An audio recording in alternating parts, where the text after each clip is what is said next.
naman tayo. Like, konti na lang talaga. Iniwan ko na si Jam. Hindi na rin kasi kaya ni Jam umakyat. Pero inuunti-unti naman niya.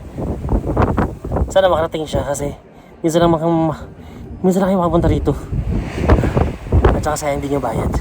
Kaya tara, let's go. Tuloy-tuloy natin na pag-akyat.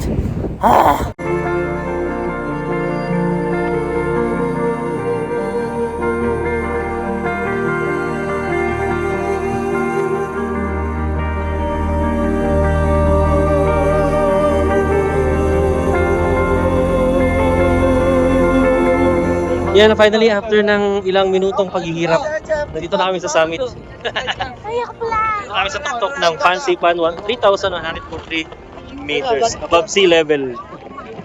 Nag-picture na kami sa triangle.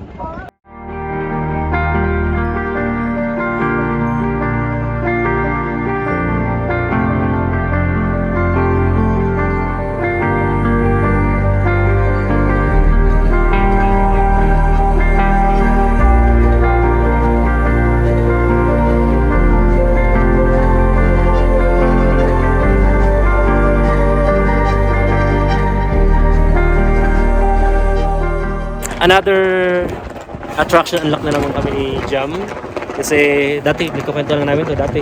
Tinitignan lang namin to sa internet at saka sa mga magazine. Ngayon, nandito na kami sa Fansipan. And so proud kami ni Jam sa aming mga sarili kasi ayan, nakikita mahabog na. Yan, diyan kami galing sa pinakamababa na yan. Kaso mahabog na puro ulap na. Diyan kami sa pinakamababa na yan galing. Nilakad lang namin yung paakyat dito. Yan. Yan, sa baba na yan. Nakit lang namin yan. Mula dyan hanggang dito. Sa pinakatuktok ng Indochina.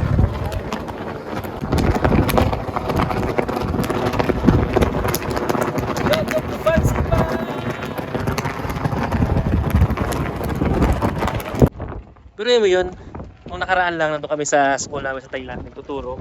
Ngayon, nandito na kami sa tuktok or sa bubong or sa rooftop ng Indochina, pinakamataas na bundok ng Laos, Vietnam at saka ng Cambodia.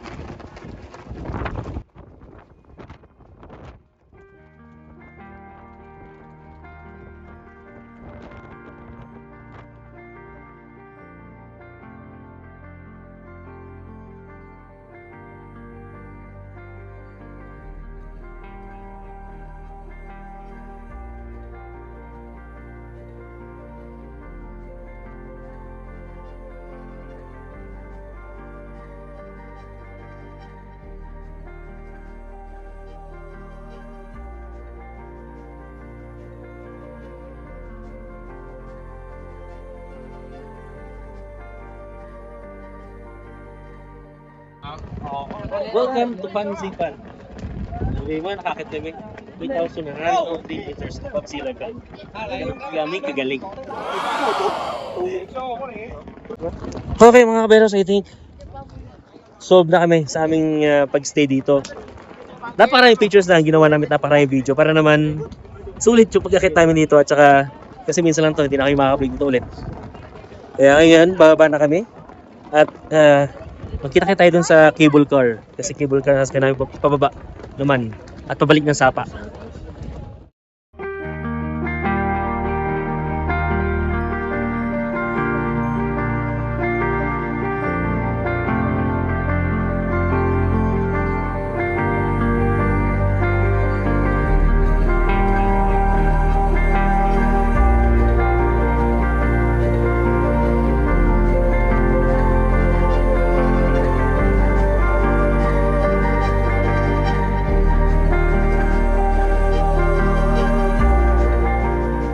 Mga kabeheros, kanina nandiyan kami sa pinakatuktok ng Fansipan na yan. Nandiyan kami kanina. Ngayon, bababa na kami sa aming mission. Yan sa aming mission dito sa Fansipan. Gutom na. Pagod na rin. Let's go. Nabayang vlog. Ayan, diyan kami galing kanina. Yan yung sa cable. Ito yung malaking Buddha kanina. Tapos ito yung sa cable car. Yan, babalik tayo dyan. Sa inyo cable car. Taas! Hindi mo talaga makikita kung saan pupunta yung cable car. Sa taas.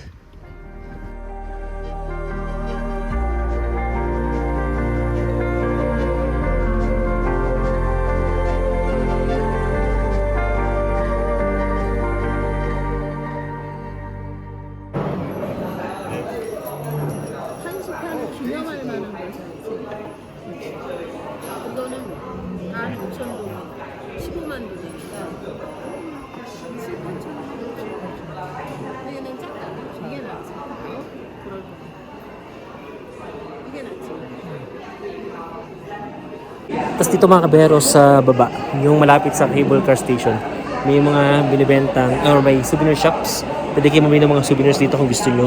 Like rep magnet, keychains, mug, t-shirt, mga bag na ganyan. Meron din sila. Kaso mahal nga. Hindi nga lang mahal. So kaya bibidyohan na lang natin for your references.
Pagbaba namin sa cable car, dito sa may cable car station, nalimutan ko na yung pangalan ng station, is may mga flower garden.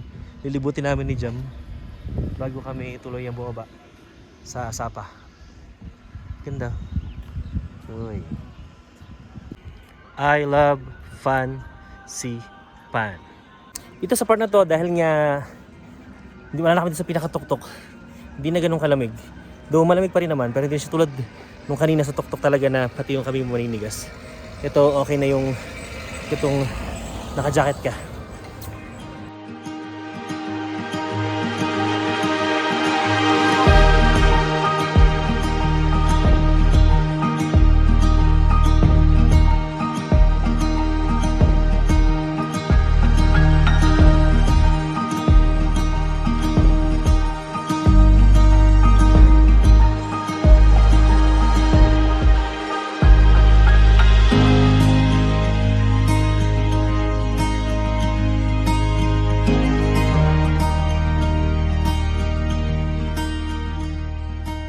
Ayan, kung mapansin niyo, ito yung flag ng Vietnam. Tapos meron sila lagi ditong kasama na gantong flag.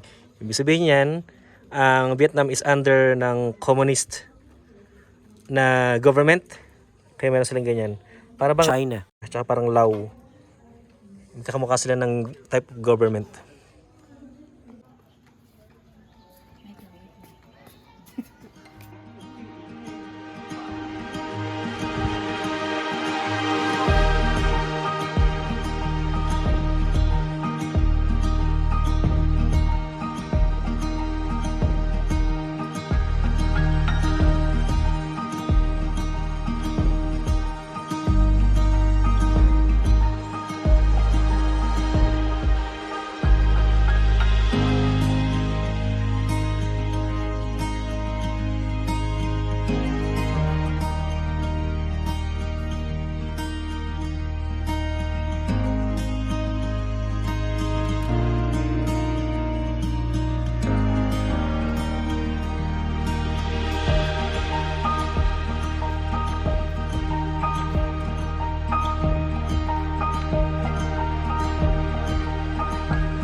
Dahil nga we love Sapa, nagkipicture din tayo dito.